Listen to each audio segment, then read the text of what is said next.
So this technique is what I call squeeze, freeze, and burn. And there's as I mentioned to you earlier, there's an article about it in your material. And the whole concept of this is that if you look at this chart, there is a red dashed line going down the center. And that line says tax fence. And if you're on the left side of that dashed line, your assets are still in, the assets on the left side of that line are still in your estate, subject to a 40% estate tax. The assets on the right side of the line, that's the good side of the fence, they're out of your estate. So very commonly, when I'm working with clients that may walk in fresh out of the door, in the door, their assets are all over on the left, and they haven't maybe engaged in any planning yet. And I talk to them about the idea of let's talk about moving your assets across the fence. If we can move your assets across the fence and have it more over here on the right side and shrink the left, then you're going to be putting the assets in the right pocket now to avoid estate tax. And they say, whoa, whoa, whoa, whoa, whoa, whoa, I can't do that.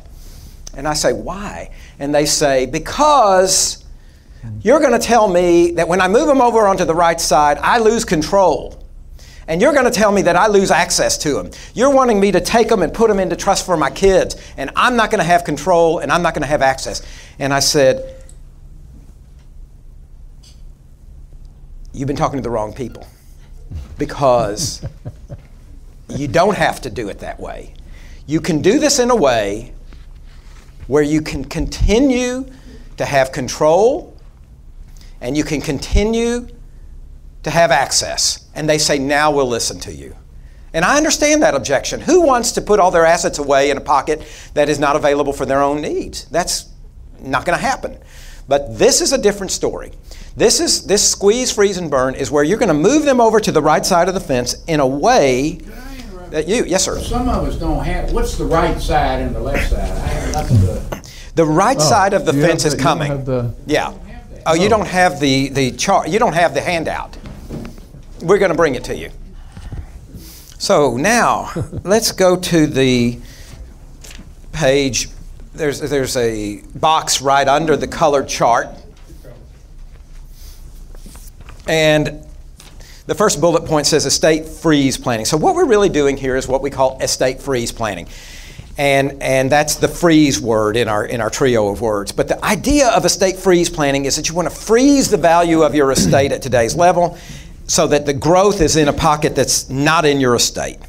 And the technique that we most commonly use for this is called a 678 trust, because that's a trust, as it points out on this slide, sometimes also called a beneficiary defective trust. But that's a trust that can begin to hold your assets where you can continue to be in charge of them and have access to them. So this is a different animal, either a 678 or sometimes called a beneficiary defective trust, or a BDT, also known as a beat it. So if you ever hear of a beat it or any of this, it's all the same animal. And the idea of it is that you're going to put your assets in a different pocket that's out of your estate, but you still control them and have access. So moving on to the next slide. The next page says squeeze, freeze, and burn. So first you put your assets into a limited partnership or an LLC to squeeze down the value.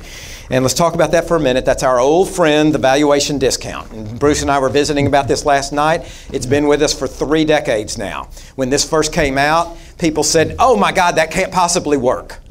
They said, that's too good to be true. That just doesn't smell right. And I got all kinds of pushback from other professionals because I was one of the early ones advocating this concept. And 30 years later, this thing is so alive and well, and it so works that you can put your assets into an entity like a family limited partnership and now value your partnership units and get a valuation discount. 30 years ago, no one thought that worked. 30 years now, here we are. It works. It's alive and well. Now, Congress leaves it alone. The Treasury Department was very frustrated about this. And so a couple of years ago, when Obama was president, they issued regulations, temporary regulations, under Section 2704 to try to kill valuation discounts. And we were all very nervous that we were going to lose this opportunity to squeeze the value down, to take something worth 100 and treat it like it's worth 65.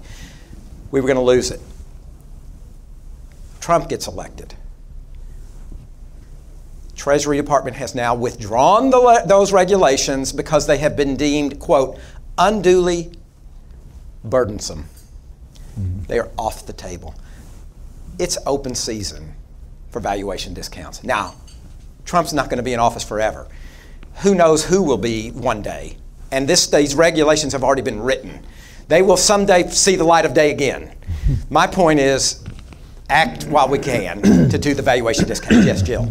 I understand, though, that when you've done that, the IRS can come back and challenge it and knock your discount down. Well, they do challenge, but they're very, very selective about who they challenge. They're looking for what we call the wounded animal cases.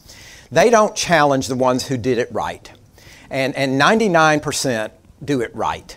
Where you dot your I's and you cross your T's, the government's leaving those alone. I have filed countless estate tax returns and gift tax returns claiming valuation discounts. Never have been challenged on it. If you let them know that you did that, On your gift tax return, you check the box that you took a discount. They only have 3 years to challenge that. That's right. So you let them know. It starts the running of the 3-year clock, and then you're home free. And so my experience is they only challenge when they see a messy situation where it wasn't done properly. Well, I would have thought that, but do you know that world's changing too? Because just last week, a client of mine got a letter from the IRS approving his mother's estate tax return, and they had claimed discounts of 45%. And the government didn't even bring it up. And I had said to them, 45 is way high, and the government didn't say a word. So I don't know, we're in very strange open season right now for valuation discounts. I generally don't go 45, but I'm just telling you someone else did. Interesting, huh? Yeah. So you squeeze it. The second thing you do is you take your limited partnership units and you move them over into the 678 trust, and you do that by selling them and carrying a note. And that is the freeze step. And then the third step is called the burn. So let's go to the next slide. We're talking more about the 678 trust and how this works. So it's set up by a third party who creates a trust for the benefit of you and your family, and they make a gift to this trust of $5,000. You can be the trustee generally, you can be the beneficiary. This is a type of trust where I have one. My mother created it for the benefit of me and my family. For income tax purposes, this is a grantor trust as to me, meaning that for income tax purposes, that trust and Marvin are the same, one and the same. That means Marvin can sell assets to the trust and pay no income tax. That also means that when this trust has taxable income, it's taxed back on Marvin's 1040. Because once again, that trust and Marvin, we're one and the same. And you engineer it that way. And as a result, so this trust starts growing and it generates taxable income, and that income is falling back through to my 1040, and I got to personally write a check to pay the tax. It got to come out of my pocket. So how do I get money to pay it? I take a pay down on that note the trust owes me, and I use that money to pay my income tax. Well, that note that the trust owed me is an asset that was in my estate, and that's what I want to burn down. It is frozen.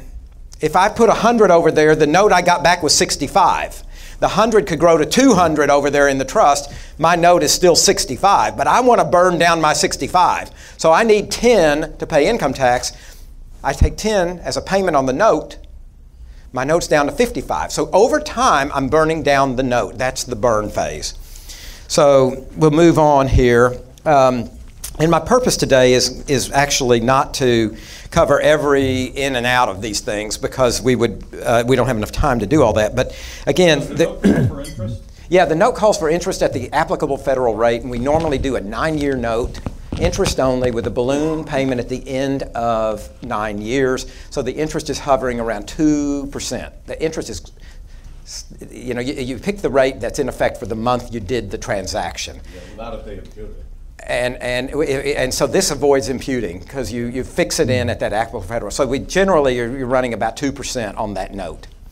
And so the trust does pay interest on the note. So Marvin, you mentioned that this was set up by a third party. Yeah. Can you just give an example of how this works? Yeah. And what the control is that you keep? Yeah, and so when you want to set this up, the first question that we ask is, does someone love you enough to set up a trust for the benefit of you and your family and make a gift to this trust of $5,000 that you will not give them back? And the person who sets up this trust can be anybody other than someone who is a beneficiary of the trust. So it's got the universe of donors for this gift is someone who's not a beneficiary of the trust. So let's take the one that my wife and I did for the benefit of us and our future generations. I went to my mom. That's a common way to do it. If you don't have a parent that will do it, perhaps a sibling, and perhaps if not a sibling, then a best friend. But somebody who, again, loves you enough, and they say, I'm doing this because I love you and your family, and I want to help you all avoid paying estate tax. That's why I'm willing to make this gift. And that's okay. And we actually have them sign an affidavit saying, I made a gift because I love this family, and we're not going to get anything back. And I have you sign an affidavit saying, we received this gift, and we're not going to give them anything back. And I attach those two affidavits to the gift tax return because that's evidence now, admissible in a court, that says there was no quid pro quo given in relation to that $5,000 gift. So you got to do that right, but you got to find somebody who loves you enough to give $5,000. So you should do it with your estate planning lawyer. Well, I have been asked. Yes, sir, Larry. Don't love you that much. Yeah, how much? And your trust and you are one and the same for income tax purposes. Only for income tax purposes. So when the trust is paying you income tax, Interest. That's Not taxable income. You're right on it, Larry. That's exactly right. The trust writes a check every year to me to pay me interest, not taxable income to me. And I don't even report it on my 1040. You don't even put it down because that's Marvin paying Marvin, and the law is very well settled on this. This is absolutely black and white. Mm-hmm. Yeah, Jill. Question. If you have a good friend and you do that with your good friend, can they agree that you would do that with their family? Yeah, and there's a problem there, and it goes back to what I was talking about with Laurie and me doing slats for each other and this concept of reciprocity. Whenever it's I do it for you and you do it for me in the tax law, that's uncrossed. So you can't go that blatant. But passage of time helps. Right. Different amount. Yeah, different amount, and better if they can find someone else, Yeah. Good question. Circumvention scheme, otherwise. Yeah. Look at this chart. Yeah. There's a color chart here that I'll show you guys on the bottom of this page, and it says here, future growth happens outside the estate. So this is what this looks like. You take your investment assets that were over on the left, and you're going to move them across the fence over into the right. So, and back on the left, you see at the bottom, there's a new note receivable that came back. That's kind of the diagram. Then let's go to the next slide, and it says result with squeeze, freeze, and burn. Let's just look at that one together. You see this slide says result with squeeze, freeze, and burn. So this is what Marvin looks like after doing his 678 trust. On the left side now I have all the old assets, except my investments are no longer over there.